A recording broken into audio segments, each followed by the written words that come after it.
Hello everyone, welcome to Sanmadha classes. ಕೆಲಸ ಮತ್ತು ಶಕ್ತಿ ಪಾಠದ 28ನೇ ಪ್ರಶ್ನೆ. ಪ್ರಚ್ಛನ್ನ ಶಕ್ತಿ ಎಂದರೇನು? ಪ್ರಚ್ಛನ್ನ ಶಕ್ತಿಯನ್ನು ನಿರೂಪಿಸುವ ಉಕ್ತಿಯನ್ನು ಬರೆಯಿರಿ. ಸರಿ. ಪ್ರಚ್ಛನ್ನ ಶಕ್ತಿ ತನ್ನ ಸ್ಥಾನದಿಂದ ಅಥವಾ ವಿನ್ಯಾಸದಿಂದ ಕಾಯ ಪಡೆದುಕೊಳ್ಳುವ ಶಕ್ತಿಗೆ ಪ್ರಚ್ಛನ್ನ ಶಕ್ತಿ ಎನ್ನುವುದು.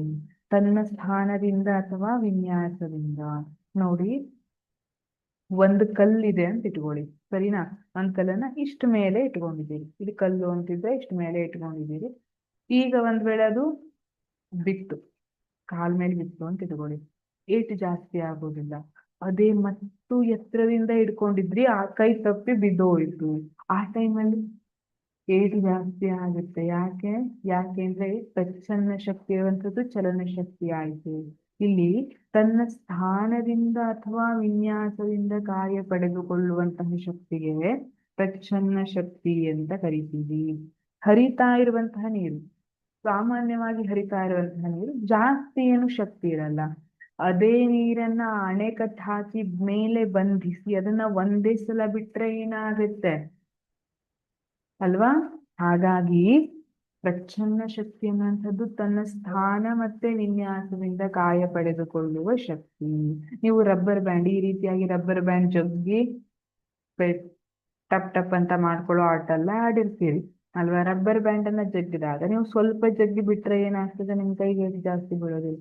ಜಾಸ್ತಿ ಜಗ್ಗಿ ಬಿಟ್ರೆ ಕೈಗೆ ಟಪ್ ಅಂತ ಏಟಾಗತ್ತೆ ಅಲ್ವಾ? ಹಾಗಾಗಿ ಅಂದ್ರೆ ತನ್ನ ಸ್ಥಾನದಿಂದ ಅಥವಾ ವಿನ್ಯಾಸದಿಂದ ಕಾರ್ಯ ಪಡೆದುಕೊಳ್ಳುವಂತಹ ಶಕ್ತಿಯನ್ನ ಪ್ರಚ್ಛನ್ನ ಶಕ್ತಿ ಅಂತ ಕರಿತೀವಿ.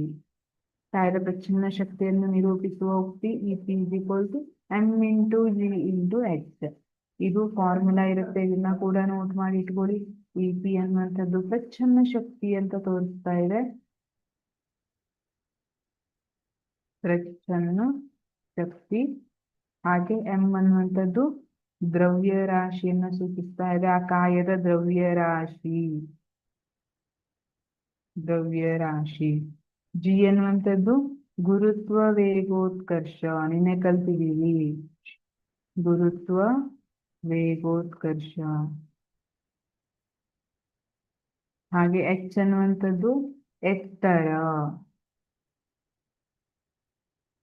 ಈ ರೀತಿಯಾಗಿ ನಾವು ಹೇಳ್ತೀವಿ. Thank you.